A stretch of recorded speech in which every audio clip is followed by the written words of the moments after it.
You look out the window and watch the climate change happen.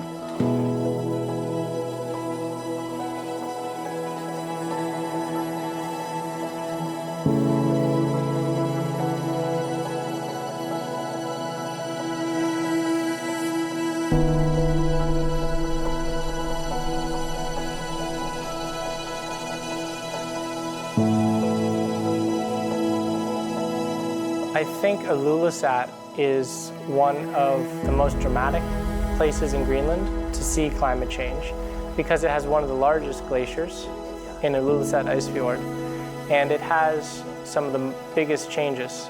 That band of clean exposed bedrock that I was talking about, it's really wide. It's huge in Ilulissat, and you can see the glacier flowing into the sea and just how high the stresses are and the ice dynamics causing all those cracks in the icebergs flowing into the ocean. It's a very dramatic setting.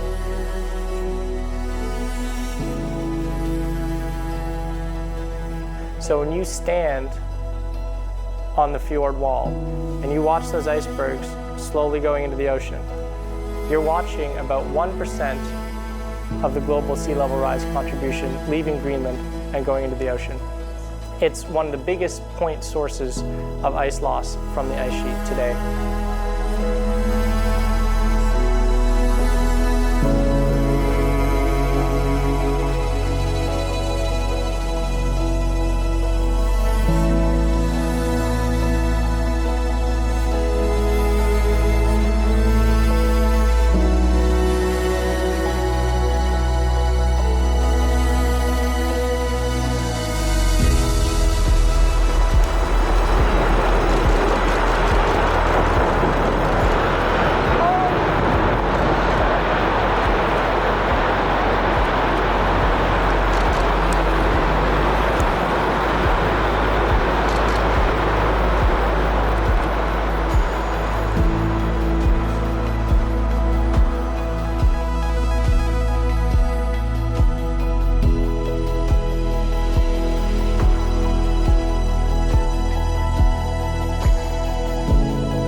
We cannot get around that.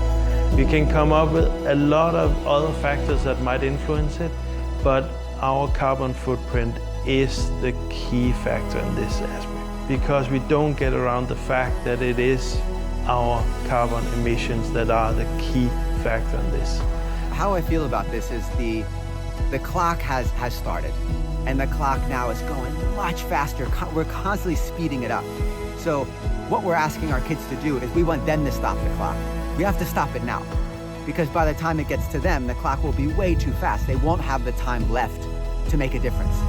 We have the time now to make a difference. They won't. So I hope we actually do something so our future generations can walk on this beautiful glacier again. Those of us who study climate change, we think we have a pretty good idea of how it's happening and how it's happening faster than politicians are reacting. But an event like that comes and it's happening even faster than I think it should be happening, which makes me a little cautious about where we're going in the future. It's happening faster than we forecast at the moment.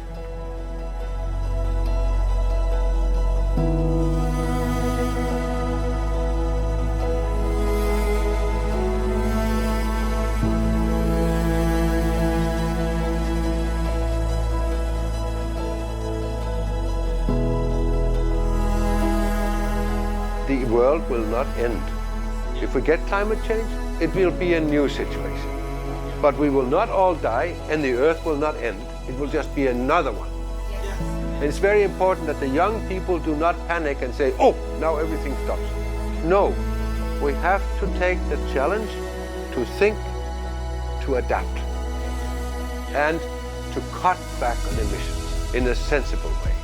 But take it easy. Don't panic.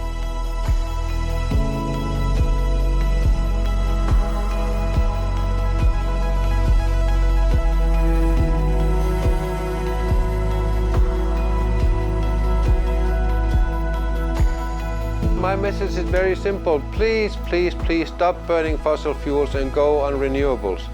Wind, solar, hydropower, whatever. That would be so lovely.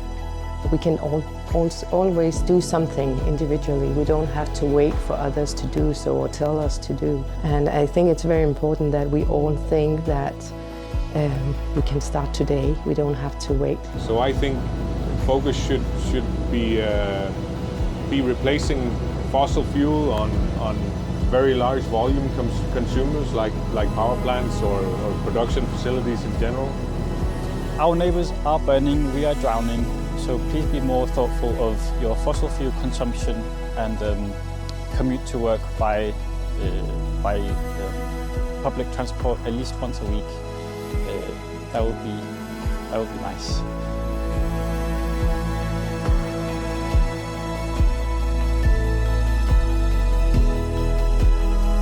I would love to say that we would love to see more education about the climate changes and more connection between the different countries, generally in all of the countries, about the climate change that is happening now.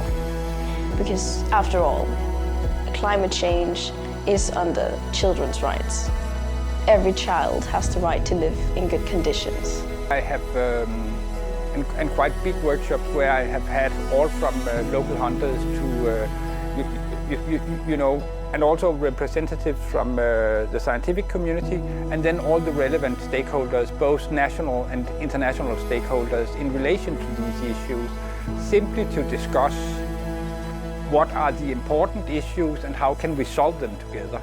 I don't want to stimulate the ideas. I want to facilitate the process of getting the ideas, and I think that's one of the things that I can actually, that I can make people with very different backgrounds cooperate, and that's maybe my best quality.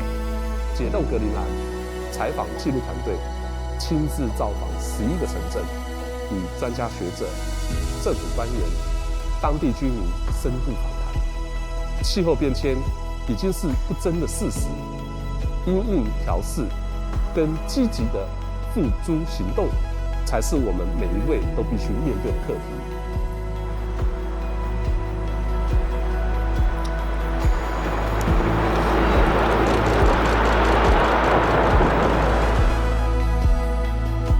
然而，格陵兰的冰融也带来了丰沛的水利资源，使得这里的再生能源使用率超过了60%。孩子们能在夏季的溪边开心玩水，变暖的洋流带来了丰富的渔业资源。从冰层中裸露的土地，有着更多的可供畜牧、耕种的农业发展机会。我大胆地预言，渐渐地，在北极的格陵兰将成为宜居的城市。